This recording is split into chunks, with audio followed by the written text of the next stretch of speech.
nombre es Ronald Aguilar y el área de investigación mía fue, o va a seguir siendo, el tratamiento de aguas residuales por medio de humedales artificiales. Y como, bueno, la temática de ustedes entiendo que va también ligado a ver qué es lo que ocurre con el cambio climático,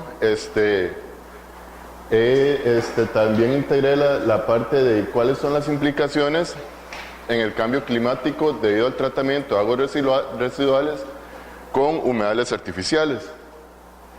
Este es el contenido de la presentación que vamos a ver. Primero vamos a tener la introducción y vamos a introducir qué es cambio climático. Me imagino que ustedes ya han tenido varias presentaciones en donde le han hecho esta introducción de cambio climático, pero además de esto vamos a ver algo interesante que no sé si ustedes ya han visto. Vamos a ver sobre el Denial Group. Esto es un grupo que simplemente niega que el cambio climático se está dando debido a la acción del hombre. Después vamos a ver cuáles son los emisores naturales y antropogénicos que producen gases de efecto invernadero.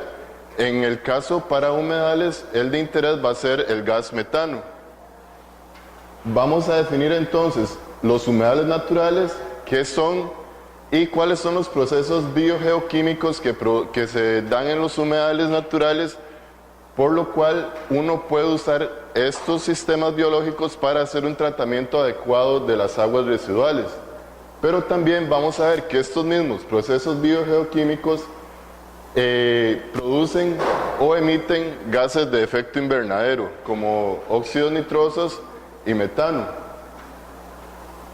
Después de ver cómo es que funciona un humedal natural, vamos a introducir los humedales artificiales, que prácticamente lo que hacen es buscar o emulan un humedal natural para tratar para tratar las aguas residuales. Vamos a ver su definición, un caso de estudio en Costa Rica y después la controversia. Bueno, ¿qué pasa con los humedales artificiales? ¿Producen o no gas metano? Y sería una preocupación a futuro. Entonces, para iniciar, me imagino que ya muchos de ustedes han visto una definición similar o parecida de lo que es el cambio climático. Lo que pasa es que hay una alteración en la composición de la atmósfera que hace que la temperatura y otros indicadores aumenten de una forma muy rápida, como se ha visto en las últimas décadas. Pueden ser un efecto natural en donde la composición atmosférica, en este caso con dióxido de carbono, metano y óxidos nitrosos, van a permitir un calentamiento global, digámoslo que adecuado. Pero ya cuando hay una acción antropogénica, que antropogénica significa que es con la actuación del hombre, la composición atmosférica cambia mucho debido a mayor emisión de dióxido de carbono o metano o óxidos nitrosos, haciendo que la temperatura aumente mucho. Entonces ese es un gráfico que se ha mostrado en muchos documentos, en donde desde 1880 hasta el 2000 la temperatura media en grados Fahrenheit es de 57 grados Fahrenheit. Y el cambio climático siempre se ha dado, o sea, son alzas y bajas en la temperatura por varias décadas, como ustedes pueden ver aquí, pero debido a la industrialización, la concentración de dióxido de carbono ha aumentado tanto que ha generado que la temperatura ahora ya sea por arriba de este promedio que se tiene desde 1880.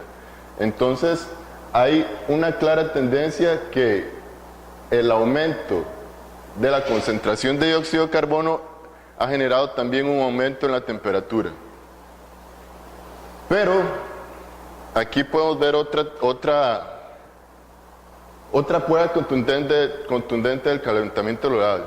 Vemos que en el siglo XVIII, bueno, así era este tipo de vestimenta, y conforme han pasado los años y ha aumentado la temperatura, esta prenda femenina se ha venido reduciendo año con año hasta llegar aquí al 2006. Bueno, ahorita estamos 2016. ¿Qué esperarían ustedes? ¿Algún cambio? ¿Sigue lo mismo? Nada. Bueno, Al 2016, aún hay un grupo que se niega a decir que el cambio climático se debe a la acción del ser humano, y se llama Denial Group o grupo de negación. Y aquí este rinoceronte ahí está, aún con la tendencia del 2006. Este grupo de negación básicamente lo que hace es que manejan los hechos científicos a su conveniencia. O sea, es un 4% de toda la comunidad científica que habla sobre el cambio climático, que dice que el cambio climático no ocurre debido a la acción del hombre. Entonces simplemente dicen que el cambio del clima es frecuente, eso es muy cierto, es frecuente, pero que se debe a factores que no se han entendido aún. Entonces vamos a ver varios fundamentos que ellos tienen, por los cuales dicen que el cambio climático no es generado por el hombre. Antes, esto es muy importante ver también, hay muchos grupos económicos que están interesados en que no se ataque en que el cambio climático no sea atacado. Por ejemplo, aquí vemos una gente que maneja petróleo y otros grupos, y invierten mucha plata para soportar este grupo de negación. Pero bueno, ¿cuáles son sus fundamentos? Uno de ellos es que el cambio climático es un fenómeno natural que ha ocurrido anteriormente. Como les dije anteriormente, esto es cierto, el cambio climático se ha dado. Son cambios de temperatura muy caliente, muy bajo. Por ejemplo, una era del hielo es un cambio muy dramático. Otro punto que dicen es que la temperatura incrementa la concentración de dióxido de carbono y no viceversa. Eso está errado también. Se sabe que el 90% del calentamiento se ha dado después de un incremento del dióxido de carbono, que fue la primera gráfica que les mostré ahí. Debido al aumento de dióxido de carbono ha habido un aumento en la temperatura. Otro punto que ellos dicen es que el Sol está en un proceso de calentamiento. Entonces, los rayos solares han generado el cambio climático y no las emisiones antropogénicas de dióxido de carbono, que también están errados. En realidad, el incremento de temperatura no tiene correlación con la actividad solar.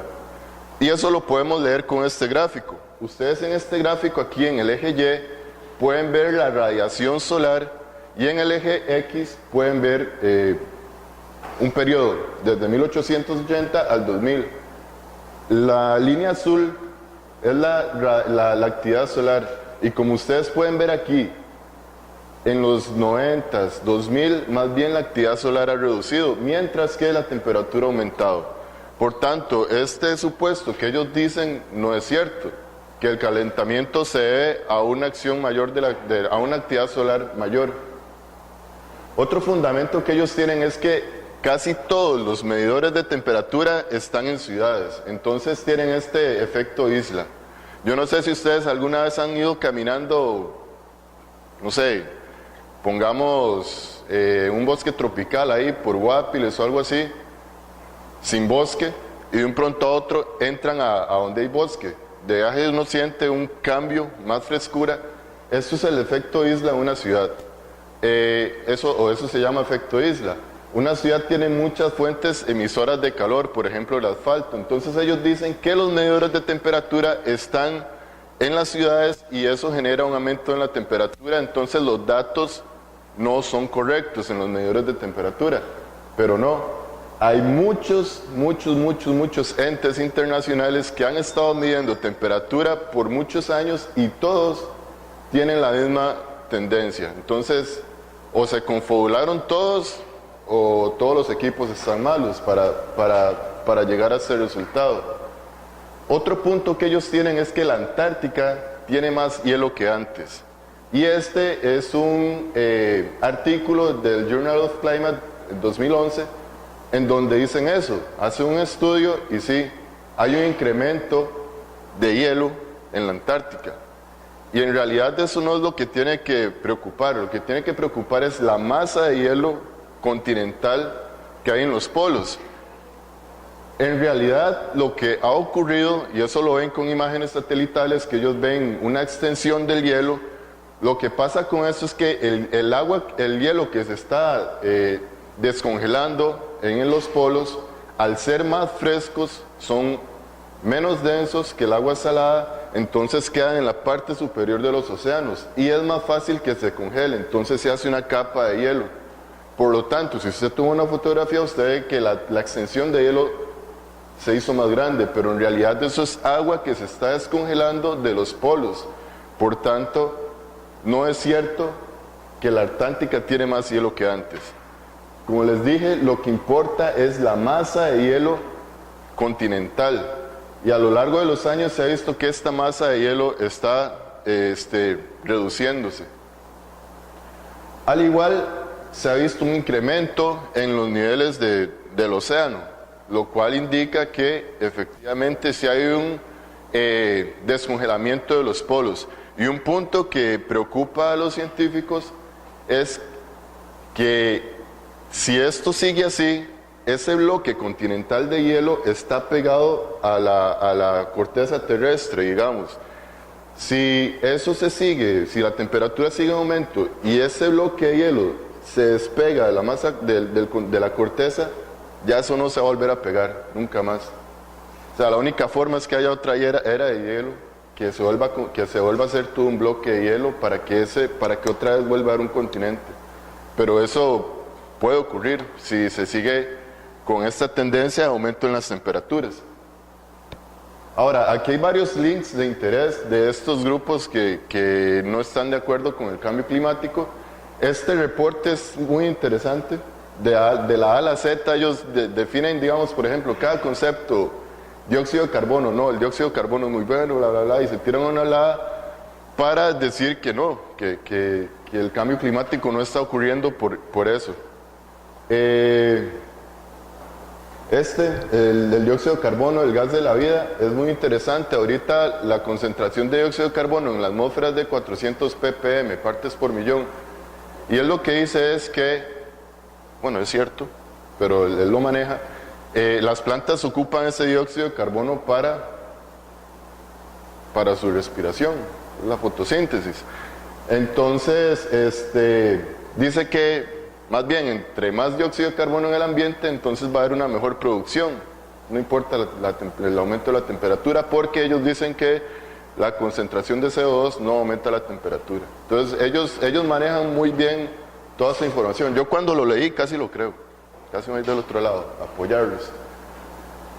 Pero bueno, al final lo que ellos quieren hacer es una cortina de humo. Y este doncito ahí en algún parlamento lo que dice es que, mírenlo de esta manera, si hay mucho smog en el aire, nadie podrá ver el cambio climático, ¿verdad?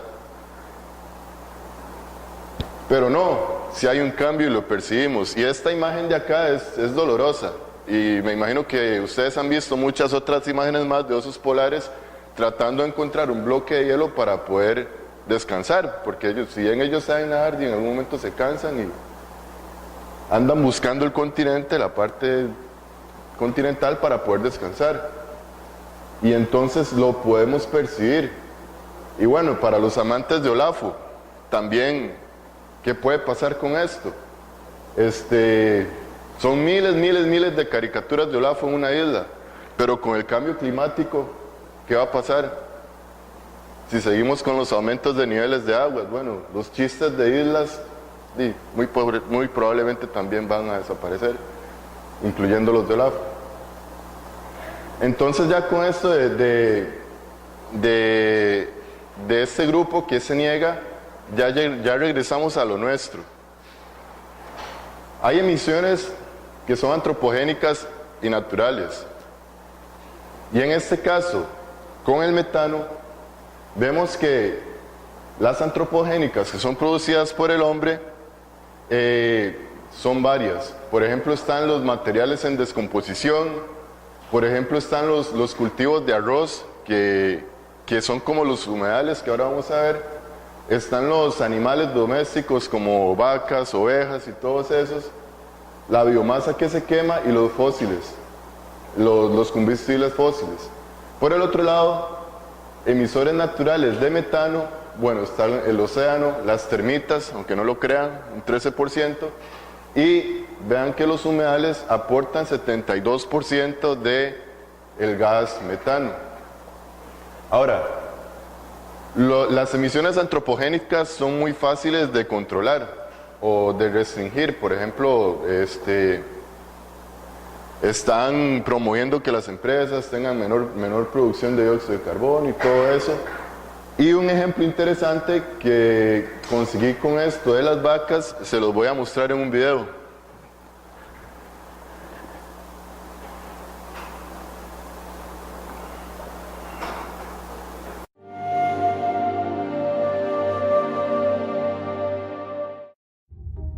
By far and away, the biggest factor in terms of this mass extinction is destroying natural habitat or converting natural habitat into land for food.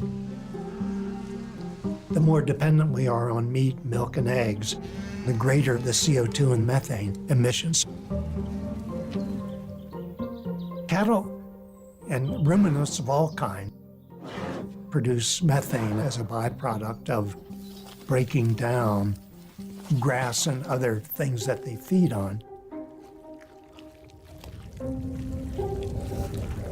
So the contractions are pushing this gas out from the stomach, going through here in the one-way valve. Yes, and into the after bag. this, we collect inside the bag. So how long has that bag been collecting gas? Only 2 hours.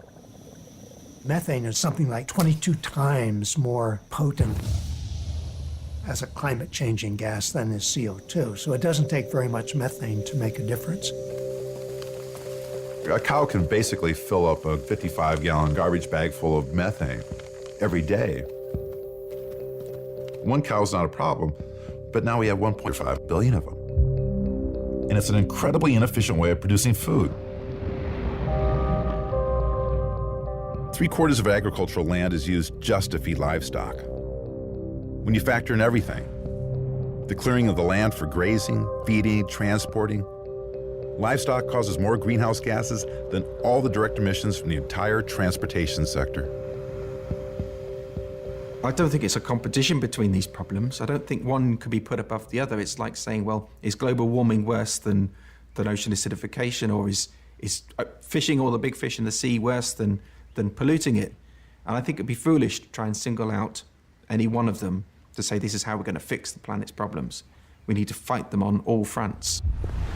Sobre cómo varias personas, varios científicos han contemplado reducir las emisiones de gas metano que producen las vacas.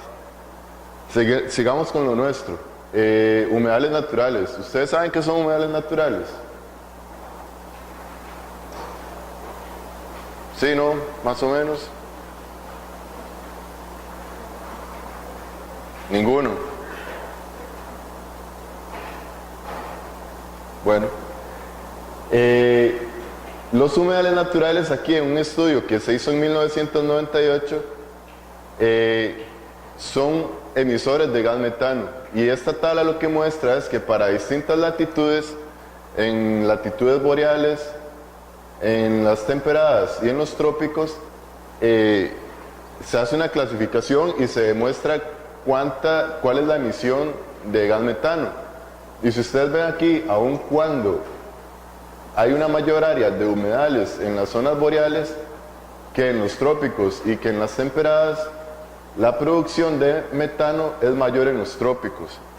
Esto se debe porque en los trópicos hay una temperatura constante, hay mayor humedad, entonces hay más descomposición de materia orgánica. Y entonces se llega a la conclusión que los humedales en los trópicos son mayores emisores de metano. Y eso es porque hay una mayor descomposición de materia orgánica debido a las condiciones de humedad y temperatura constante a lo largo del año. Esto fue en 1998. En el 2013 ya estiman que hay 164 teragramos de metano por año que se producen a partir de los humedales naturales, de los cuales 76% provienen de los humedales que se ubican en los trópicos. Entonces, ¿qué es un humedal natural? Bueno, eso es un sitio específico en la topografía que reúne estas tres condiciones. Uno, que los suelos cubiertos tengan una capa de agua, o al menos intermitentemente durante algún tiempo en el año. Otros, que sean suelos hídricos, o sea, que no tengan oxígeno, estén desprovistos de oxígeno, y esto es por la presencia de agua. Y tres, que hayan plantas hidrófitas, o sea, plantas que estén adaptadas a condiciones acuáticas. El convenio Ramsar define el humedal como una zona de la superficie terrestre que está temporalmente o parcialmente inundada, que sería este primer punto de acá.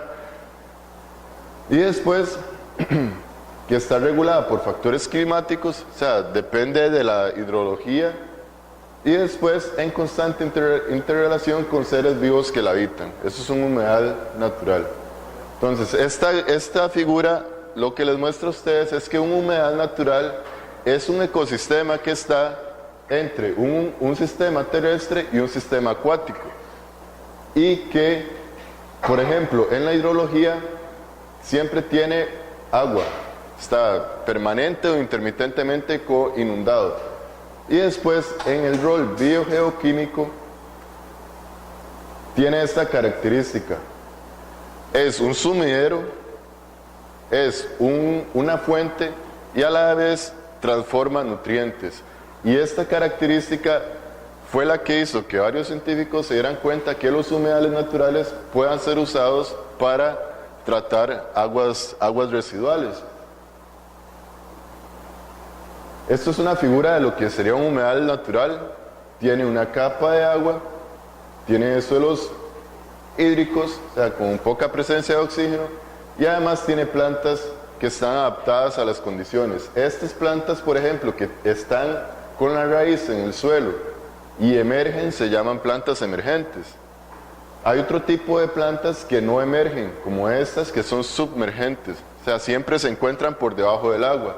Otras plantas que son flotantes, o sea, las raíces cuelgan en el agua. Y otros tipos de planta que tienen las raíces y toda su parte del cuerpo en el agua, pero las hojas flotan. Entonces, eso es como un humedal natural. Ahora, los procesos biogeoquímicos que se producen en él permitieron que mediante adaptaciones estos sistemas fueran utilizados para tratamiento de aguas. Entonces hay procesos físicos, como cuáles: sedimentación, filtración y precipitación de materiales que vengan en el agua. Y obviamente aquí en el fondo hay una acumulación de materiales. Por otro lado, hay procesos bioquímicos como biodegradación aeróbica, nitrificación, denitrificación, toma de nutrientes por parte de microorganismos y plantas, y biodegradación anaeróbica. Dentro de estos procesos bioquímicos, el ciclo del nitrógeno y el ciclo del carbono son muy importantes en el tratamiento de aguas residuales, pero a la vez son las que hacen que haya emisión de gases de efecto invernadero. Este es el ciclo del nitrógeno, en donde el nitrógeno en el gas es fijado en el humedal. Esta figura lo que les muestra aquí es que aquí hay una capa de suelo sin oxígeno, otra capa de suelo con oxígeno y la columna de agua que puede tener oxígeno o no, dependiendo de las condiciones. Entonces el nitrógeno es fijado y entra al humedal.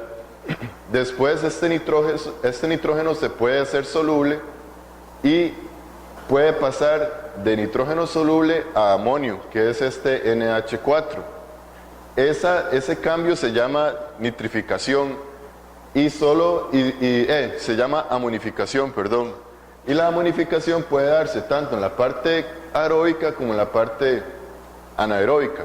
Después este amonio en la parte aeróbica puede ser transformado a nitrato. Ese proceso se llama nitrificación y solo se da en presencia o se da en condiciones aeróbicas. Y después el nitrato se puede liberar como gas. Entonces, si el agua trae mucha contaminación con nitrógeno, por ejemplo amonio o nitrato, mediante este proceso podemos reducir la cantidad de nitrógeno total en el agua y liberarlo como oxígeno, como gas nitrógeno, perdón. Ahora, ¿qué es lo que pasa aquí? Que tanto en la nitrificación como en la denitrificación se libera óxidos nitrosos, que son gases de efecto invernadero. Y este es el dato del óxido nitroso. Tiene una vida media de 120 años y el potencial de calentamiento global es 296 veces lo que produce una molécula de dióxido de carbono en un horizonte de 100 años. Por otro lado, ese es el ciclo del carbono. Muy bien sabemos lo que es la fotosíntesis y la respiración. Por medio de fotosíntesis se capta dióxido de carbono que está en el ambiente y respiración libera. El carbono que se capta ya en el humedal, si recibe un proceso de fermentación, se van a hacer ácidos lácticos y etanol. Y esto, mediante un proceso de metanogénesis en condiciones anaeróbicas, va a producir metano.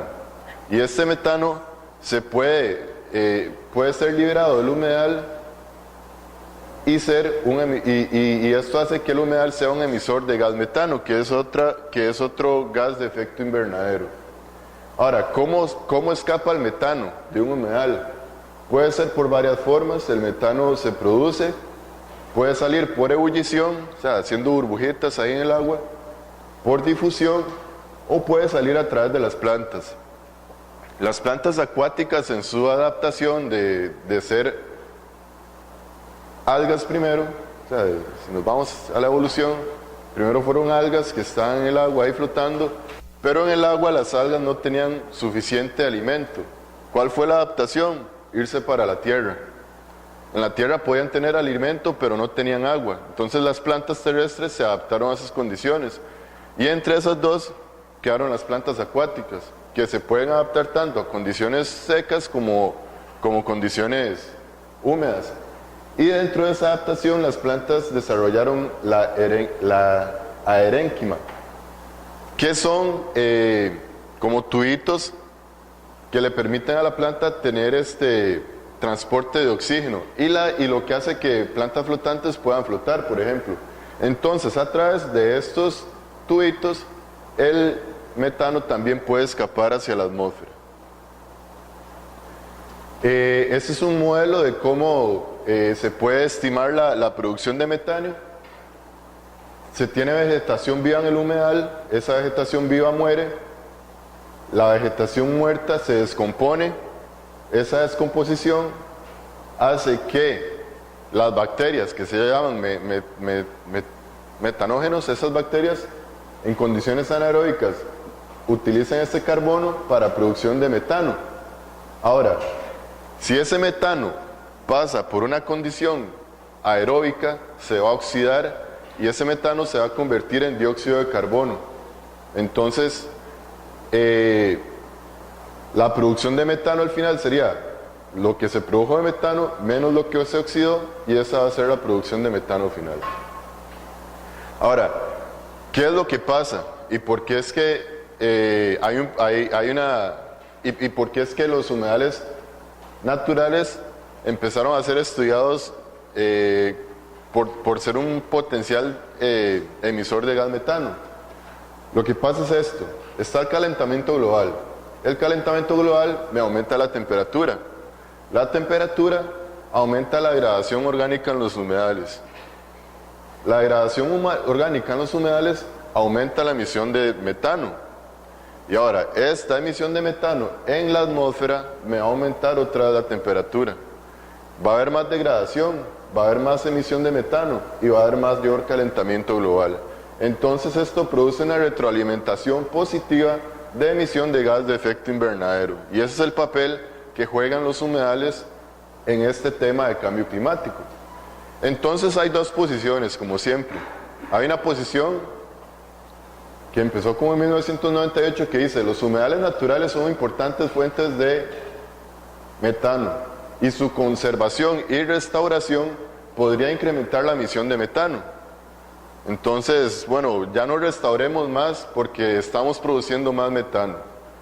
Pero viene la otra posición, esta ya en el 2012, Los humedales naturales deben ser cuidados y restaurados para secuestrar carbono, en vez de ser considerados emisores de metano. Entonces son dos posiciones. ¿Y cuál va a ganar? En las filminas anteriores vimos la producción de metano en distintas regiones del mundo, de distintas latitudes. Aquí, este investigador Misch, de la Universidad de Ohio en el 2013, hizo esa investigación con esa pregunta: ¿los humedales secuestran más carbono que lo que emiten? Entonces él lo que hizo fue estudiar 7 distintos humedales, uno en una zona temperada en Ohio, 3 en Costa Rica, uno de esos está en la Universidad Earth, el otro está en la selva, que está en Sarapiquí, y el otro está en Palo Verde, en Guanacaste, y bueno, un humedal natural en África, que es una condición de tropical seco. ¿Qué ven ustedes acá? Esta línea de acá es lo que es el carbón que secuestraron esos humedales, y esta línea de acá es el carbón que se emitió como metano en esos humedales. Como ustedes pueden ver, se secuestró más carbono que la emisión de metanos en estos humedales, en zonas temperadas, no así en los trópicos. Vean que aquí se secuestró 84, pero se produjo 220, 84, 263, 42, 72. Entonces se demuestra eso, que sí, en los trópicos hay una mayor emisión de metano que en zonas temperadas. Ahora, veamos el dato de metano. La vida media es de 8.4 y el metano produce 25 veces más calentamiento global que lo que produce una molécula de CO2.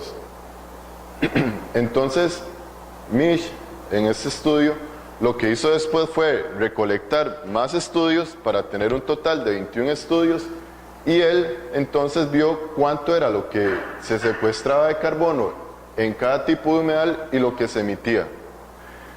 Teniendo una referencia de la cantidad de las hectáreas que hay en el mundo, que son 7 millones de kilómetros cuadrados, eso puede ser más o menos un montón. Entonces él estima cuánto secuestran los humedales, 1280, y cuánto emiten los humedales, 448. Llegando a la conclusión entonces que, bueno, secuestran más que lo que emiten, pero igual sigue la controversia. La ciencia aún está haciendo avances para determinar el verdadero potencial de secuestro y emisión de carbono. Se sabe que los humedales emiten, pero la tasa y los procesos que llegan a la producción tienen que ser, requieren más de estudios. Y bueno, así como los humedales naturales emiten gases de efecto invernadero, como estos, se espera que también los humedales artificiales produzcan gases de efecto invernadero, pero su impacto es desconocido. Entonces entremos a ver qué son humedales artificiales. Simplemente son humedales que son diseñados para emular las propiedades de los humedales naturales, o sea, remover nutrientes mediante los procesos biogeoquímicos que les presenté anteriormente. Estos sistemas son de bajo costo, requieren poca energía y mínimo mantenimiento comparado con plantas de tratamiento de aguas normales. Y además han demostrado que pueden tratar gran cantidad de tipos de aguas residuales, por ejemplo, aguas domésticas, aguas provenientes de estiércol de animales, de aguas de minerías industriales, lixiviados que vienen de basureros, urbanismo y escorrentía. Y hay distintos diseños. Hay de flujo superficial, o sea que el agua fluye en el humedal, y flujo subsuperficial, donde el agua fluye por debajo de una capa, que es lo que vamos a ver ahora. Y hay un sistema híbrido en el cual, si usted combina esos tipos, se le llama un sistema híbrido de humedales naturales, y al final podemos obtener agua limpia. Este es un humedal de flujo superficial. Lo que pasa aquí es que el agua entra y fluye a través de las plantas, y al salir ya se espera que salga descontaminada, pues se dieron todos esos procesos que vimos, por ejemplo nitrificación, denitrificación, filtración, sedimentación de nutrientes. Esta es una imagen de un humedal natural que se encuentra en la Estación Experimental Agrícola Fabio Oris Moreno de la Universidad de Costa Rica. Es un humedal superficial. Ustedes pueden ver aquí distintos tipos de plantas flotantes como lechuga de agua, jacinto de agua, salvinia, una planta, a ella la llamamos desconocida, no la hemos podido conocer. Y después, miles de estudios que han demostrado la eficiencia de estos humedales artificiales de flujo superficial.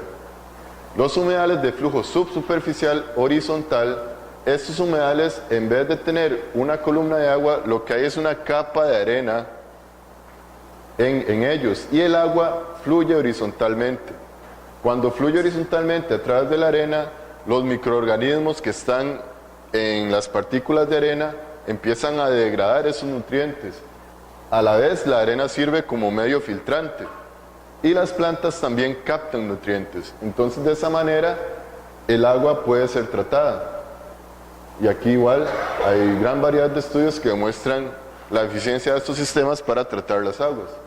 Y finalmente, el de flujo subsuperficial vertical, en donde el agua fluye verticalmente. Este sistema, el horizontal, siempre tiene una capa de agua, un nivel de agua establecido. Eso hace que las condiciones de oxígeno en este tipo de sistemas sea menor, por tanto hay una mayor condición anaeróbica. En cambio, en este sistema, el agua se tira por bloques. Digamos, hacemos una descarga, el agua pasa, y eso permite que el sistema se mantenga oxigenado. Entonces hay mayores condiciones aeróbicas en este tipo de sistemas. Igual, este es un sistema en la estación experimental de la UCR, y este es un sistema vertical con plantas emergentes. Igual, estudios que han demostrado su eficiencia. Ahora, el caso de estudio en Costa Rica. Tenemos lo que es la combinación de fuentes alternativas de energía y tratamiento de aguas. ¿Qué es lo importante con esto referente al cambio climático? Las fuentes de energías alternativas lo que vienen a suplir son los combustibles fósiles. Por tanto, si reducimos el consumo de combustibles fósiles, estamos reduciendo emisiones de gases de efecto invernadero. Pero si podemos lograr combinar estas dos cosas, podemos llegar a tener un sistema que nos provee energía y tratamiento de aguas. ¿Qué es lo que pasa? Si nosotros tenemos aguas residuales y las tratamos únicamente con humedales, muy posiblemente no podamos obtener agua limpia porque los humedales requieren un pretratamiento. O sea, el agua tiene que ser pretratada un poquito antes de entrar en un humedal artificial para poder extender su vida. Por el otro lado, si tenemos fuentes alternativas de energía, como lo es la digestión anaeróbica, en combinación con energía solar, podemos obtener energía, podemos obtener nutrientes y podemos reducir gases de efecto invernadero. Pero no podemos obtener agua limpia, porque aún después de este proceso anaeróbico, el agua aún contiene grandes cantidades de nutrientes que hace que uno no pueda vertir esa agua hacia cuerpos de agua. Entonces, si logramos combinar estas tres, digestión anaeróbica, energía solar y humedales artificiales, podemos obtener todos los beneficios en conjunto. Entonces, en la estación experimental Fabio Oris Moreno, llegamos a implementar un sistema en donde tenemos energía solar, paneles solares, tenemos digestión anaeróbica, que en este caso es termofílica, ahora les explico eso, y después tenemos un área de humedales artificiales para tratar las aguas provenientes de este digestor. Y ese es el diagrama. Lo que hacen los colectores solares aquí es calentar agua. Esa agua se calienta para que en la digestión sea termofílica. Si ustedes saben, hay dos tipos de digestión, hay una mesofílica y una termofílica. La mesofílica es a 35 grados Celsius. La termofílica es a 55 grados Celsius. Entonces, si nosotros convertimos la energía del sol, se la transmitimos al agua para calentarla, esa agua caliente, con esa agua caliente podemos calentar la digestión y hacer que esta digestión sea termofílica. Ahora, tenemos desechos, los cuales alimentamos al digestor, producimos biogás, tenemos un motor aquí para producir energía y después dos subproductos de la digestión son los sólidos, que los podemos utilizar para hacer fertilizantes, y los líquidos, que los podemos tratar en humedales artificiales para poder obtener agua limpia y de esa manera no estar contaminando el ambiente. Y además que esta agua limpia la podemos otra vez utilizar en el sistema para combinarla con los residuos y entrar otra vez al proceso de biodigestión. Ahora ven lo importante, los colectores solares. Las líneas verdes indican lo que varió la temperatura en los colectores solares, o sea, de 20 grados Celsius a 80 grados Celsius. La línea roja indica un tanque de almacenamiento de esa agua caliente, que se mantuvo entre 50 y 78. Y la línea morada, que está en alrededor de 45 grados Celsius, es la temperatura dentro del digestor. 45 está dentro del rango termofílico, por lo cual se logró en ese sistema tener esa temperatura termofílica para ese proceso termofílico. Ahora, la digestión anaeróbica, esta es la producción de biogás por día, en varios días, y se llegaron hasta picos de 20 metros cúbicos por día de producción de biogás, con un porcentaje de 68% de metano. O sea, de ese volumen de biogás, 68% es metano, el resto es dióxido de carbono. Y esto fue lo que se obtuvo en ese sistema. A partir del digestor termofílico se obtuvo esta cantidad de metano que fue utilizado para producir energía. ¿Cuánta energía se produjo? 306 megajulios por día.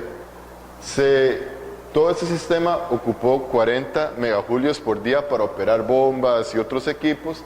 Entonces el sistema en total estuvo produciendo 260 megajulios. O sea, hay un balance positivo, hay producción de energía. Además, hubo un tratamiento. Después del separador de sólidos, se redujo los sólidos totales de 0.47, iniciando en 2.2 sólidos totales a 0.47. Se redujo bastante los sólidos totales. Y después hubo una descontaminación del agua y se pudo vertir esa agua como agua limpia. Y esta es una muestra. Esto es lo que entraba al digestor, después del digestor y después de los humedales artificiales. Y ustedes pueden ver aquí un indicador cualitativo de cómo esta agua ya estaba saliendo. Y además indicadores cuantitativos como la demanda química de oxígeno, sólidos totales, volátiles, nitrógeno total y fósforo total, que en el líquido que salió del digestor estaba con estas concentraciones. Pero ya después de pasar por los humedales artificiales se llegan a esas concentraciones. O sea, hubo reducciones entre el 80 y el 90% de estos contaminantes. Bueno, y estas son otras gráficas que muestran ese tratamiento, iniciando desde el digestor, llegando hasta el humedal artificial. Entonces, con esto uno dice, bueno, sí, los humedales artificiales sirven para tratar aguas, pero llegamos, bueno, y también para aumentar biodiversidad. Esto es en la FABIO, en la Estación Experimental Fabio Abril, y vimos que uno ha incrementado la biodiversidad en ese lugar. Pero esa es la pregunta: ¿son los humedales artificiales emisores significativos de gases de efecto invernadero? Y a eso llegamos al mismo punto, aún está en investigación. Esta publicación se hizo en el 2014, hace 2 años, y en esta se hizo una revisión de 158 publicaciones científicas entre los años del 94 y el 2013 que han estudiado los humedales artificiales para ver si ellos son emisores o no de gases de efecto invernadero. Y son varios resultados que ellos obtienen a partir de todas esas publicaciones. Por ejemplo, aquí en el eje Y tienen la concentración la emisión de dióxido de carbono, y FWS son los humedales de flujo superficial y esos son los humedales de flujo subsuperficial. Y se ve que los humedales de flujo superficial son significativamente emiten significativamente menos dióxido de carbono. Estos producen más dióxido de carbono. Aquí se tiene el humedal de flujo superficial, el de flujo horizontal y flujo vertical, y aquí emisión de metano. En este caso, significativamente, este humedal emite menos metano en comparación con estos otros dos. Y finalmente, emisión de óxidos nitrosos, en donde no hay una diferencia significativa entre los tres tipos de humedales. A partir de estos datos, ellos recogieron un montón de factores y procesos que influyen en la emisión de metano y óxidos nitrosos. Y aquí hay un montón de factores, por ejemplo, que haya una mayor temperatura en el agua, en el suelo y en el aire. ¿Qué pasa?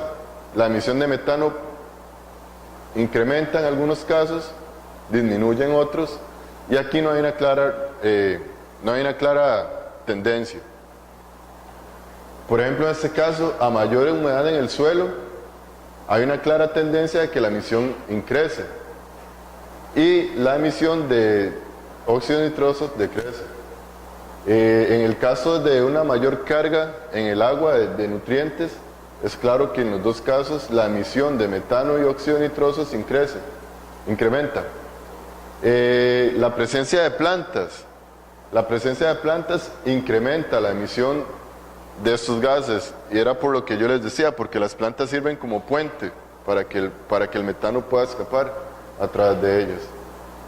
Y bueno, lo que deja claro esto es que hay aún una incertidumbre en la función que cumplen los humedales artificiales, y llegan a ciertas conclusiones, que la emisión podría disminuir si hay sistemas híbridos, o sea, si se combinan ciertos tipos de humedales, si se hace una aplicación intermitente del agua en los humedales, esto para que hayan más condiciones aeróbicas, o sea, menos condiciones de humedad, que vemos aquí que claramente incrementa la emisión de metano. Y bueno, cosechar plantas para lo mismo, para evitar que el metano o estos gases puedan escapar a través de las plantas. Entonces, como conclusión, bueno, los humedales artificiales cumplen efectivamente con el tratamiento de aguas, pero el potencial de estos sistemas con respecto al cambio climático requiere más estudio para estimar su impacto y además para identificar métodos para disminuir sus emisiones. Entonces, con esto estaría terminando. Si tienen alguna pregunta, con gusto. Y